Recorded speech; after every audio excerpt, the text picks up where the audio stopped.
Bismillahirrahmanirrahim. Assalamualaikum warahmatullahi wabarakatuh. Bertemu lagi dengan Bunda.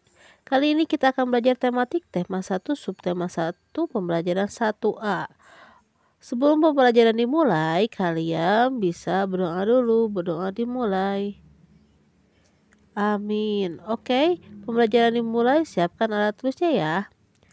Subtema 1, tumbuhan sahabatku. Perhatikan berbagai tumbuhan di sekitarmu. Apa manfaatnya tumbuhan bagi kehidupan? Yuk kita coba cari tahu. Perhatikan di sini. Ada ayah yang sedang menyemprot tumbuhan, ada ibu yang sedang memanen wortel, ada anak-anak yang sedang berlarian, ada hewan-hewan yang sedang makan. Nah, manfaat tumbuhan bagi kehidupan yaitu sebagai, siapa yang tahu? Ya, tumbuhan dimanfaatkan oleh manusia dan hewan sebagai bahan makanan. Jadi tumbuhan merupakan sumber kehidupan bagi semua makhluk hidup. Tumbuhan bagi kehidupan, Edo ingin belajar lebih jauh mengenai perkembangbiakan tumbuhan. Cermati kisah Edo berikut ini. Liburan sekolah telah tiba. Edo mengunjungi pamannya di desa. Dia seorang petani jagung. Edo datang ke rumah pamannya tidak untuk berlibur saja, Edo juga ingin belajar.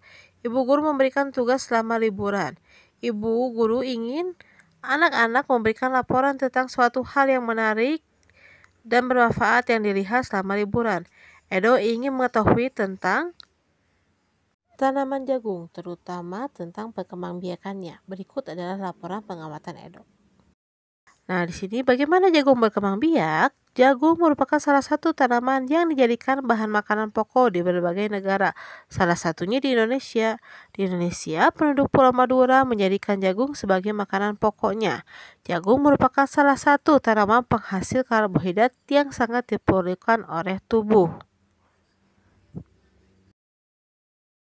Seorang petani jagung memulai pembiakan tanamannya dengan menanam biji jagung. Setelah 3-4 hari, bakal tanaman akan muncul di permukaan tanah. Tanaman jagung akan terus tumbuh menjadi besar. 3 hingga 3,5 bulan, buah jagung dapat dipanen oleh petani. Buah jagung yang terbentuk seperti tongkol pada mulanya berupa sukuntum bunga. Bunga jagung memiliki helai-helai rambut halus pada bagian ujungnya. Pada helai rambut tersebut terdapat tepung sari. Tepung sari akan terbawa angin ketika angin bertiup. Tepung sari yang terbawa angin sebagian akan jatuh di kepala putik yang terletak di bawah bunga pada pohon jagung yang lain. Ketika itulah pembuahan terjadi. Setelah terjadi pembuahan, bunga jagung tersebut terus berkembang hingga menjadi buah jagung. Perkembangan itulah yang dapat diamati dari waktu ke waktu. Buah jagung akan siap dipanen ketika rambut jagung sudah berwarna kecoklatan dan bagian tongkolnya sudah mengering. Apabila buah jagung tersebut dikupas, akan memperlihatkan biji jagung yang kekuningan. Bagian yang dimakan oleh manusia adalah biji jagung. Supaya jagungnya selalu tersedia sebagai bahan makanan manusia, maka petani jagung harus menanam kembali sebagian biji jagung dari hasil panen biji jagung tersebut. Biji jagung yang tua dapat ditanam kembali, dari sinilah akan dimulai lagi perkembangbiakan jagung.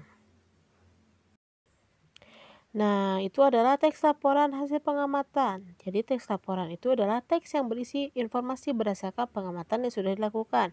Di dalamnya terdapat informasi umum, kumpulan fakta-fakta, kesimpulan. Teks laporan juga terdapat ide pokok di dalamnya. Nah, di sini contohnya ya cara mencari ide pokok. Di sini ada, perhatikan ya, kita akan mencari ide pokok. Selain nasi dan jagung, sebagian makanan pokok masyarakat Indonesia terdapat pula singkong. Singkong termasuk tanaman umbi-umbian. Pada tanaman singkong, bagian yang dijadikan makanan pokok adalah umbi akar. Nah, ide pokoknya adalah singkong sebagai salah satu makanan pokok masyarakat Indonesia. Ya, karena yang diceritainnya itu tentang singkong. Nah, kita langsung ke soalnya ya. Di sini ada 5 paragraf. Nah, kalian cari ya 5 paragraf ini dari bacaan yang sebelumnya. Nah, kalian bisa cari seperti yang tadi dibaca dulu, terus kira-kira itu menceritakan tentang apa ya. Sama seperti contoh yang tadi sebelumnya. Oke. Nah, kalian tulis, nanti kalian buat sama seperti ini, bulat-bulat ya. Nah, selanjutnya salah satu contoh tumbuhan dengan bunga adalah tumbuhan jagung. Tepung sari pada bunga jagung akan terbawa angin ketika angin bertiup. Tepung sari yang terbawa angin sebagian akan jatuh di kepala putik yang terletak di bawah bagian bunga pada pohon jagung yang lain. Ketika itulah terjadi pembuahan. Perkembangbiakan ini dinamakan perkembangbiakan generatif. Tahukah kamu bagaimana proses perkembangbiakan generatif? Nah, amati gambar-gambar di bawah ini ya. Di sini ada mahkota, benang sari, kelopak, dasar bunga, dan lain-lain. Nah, di sini perkembangbiakan generatif atau secara kawin terjadi melalui proses penyerbukan dan pembuahan. Perkembangbiakan generatif pada tumbuhan diawali dengan penyerbukan, yaitu melekatnya atau jatuhnya serbuk sari ke kepala putik.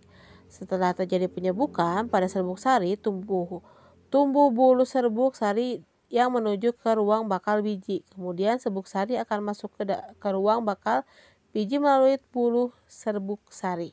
Di dalam ruangan bakal biji terjadi pembuahan, yaitu peleburan serbuk sari atau sel kelamin jantan dengan kepala putik atau sel kelamin betina. Hasil dari pembuahan adalah zigot. Zigot berkembang menjadi lembaga. Lembaga berkembang menjadi bakal biji akan menjadi biji dan bakal buah. Kemudian bakal buah berkembang menjadi daging buah. Nah, tumbuhan yang berkembang biak secara generatif antara lain padi, mangga, durian. Perhatikan bagaimana proses perkembangbiakan generatif berikut. Di sini ada prosesnya ya, diawali dengan jatuhnya serbuk sari ke kepala putik, lalu terjadi pembuahan, lalu menghasilkan zigot. Zigotnya menjadi tadi itu keping ya, lembaga. Nah, nanti lembaganya jadi biji, bijinya dalam buah, nanti kalau ditanam nanti jadi tumbuhan lagi, ada jadi tumbuhan, ada yang jadi bakal biji dan daging ya. Nah, nanti bijinya ini akan kalau ditanam lagi akan jadi tumbuhan baru. Di sini ada macam-macam penyerbukan. Ada penyerbukan sendiri. Sendiri itu berarti serbuk sarinya jatuh ke kepala putik pada bunga yang sama. Kalau penyerbukan tetangga berarti ke sebelahnya. Jadi ke bunga sebelah jatuh di kepala putik pada bunga lain yang sejenis tetapi berbeda tumbuhan. Kalau penyerbukan basar, serbuk sari jatuh di kepala putik pada bunga yang berasal dari tumbuhan yang berbeda varietas atau berbeda jenis ya, tumbuhan yang gak sama. Jadi kalau penyerbukan sendiri mah sama sendiri, kalau tetangga mah satu tumbuhan tapi beda bunga. Kalau penyerbukan silang mah beda tumbuhannya tapi sama jenisnya itu ya. Nah, di sini kalian bisa mencari di lingkunganmu. Temukan satu jenis tumbuhan yang sedang berbunga. Gambarkan bagian-bagian bunga dan tuliskan cara penyerbukannya. Kalau kalian tidak tahu bagian bunganya apa saja, kalian bisa searching di internet bunganya apa. Nanti kalian tuliskan juga gimana cara penyerbukannya, apa penyerbukan silang sendiri atau basar atau tetangga seperti tadi, oke? Nah, ini adalah tugas kedua.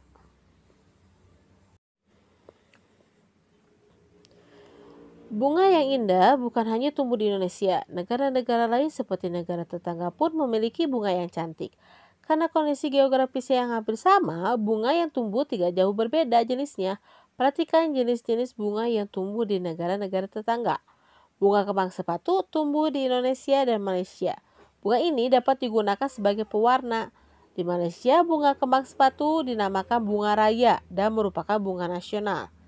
Perhatikan bunga Kamboja pada gambar di samping. Bunga ini sering digunakan dalam perlengkapan tari di Bali. Dor campa atau bunga Kamboja dapat ditemukan di Indonesia dan Laos. Di negara tersebut, bunga ini digunakan untuk dekorasi upacara keagamaan dan penyambutan tamu. Hari ini cukup sekian. Wassalamualaikum warahmatullahi wabarakatuh. Kalau ada yang tidak dimengerti, boleh ditanyakan ke Bunda. Nanti tugasnya biasa, kalau sudah beres difotokan dan dikirimkan ke Bunda ya. Wassalamualaikum warahmatullahi wabarakatuh.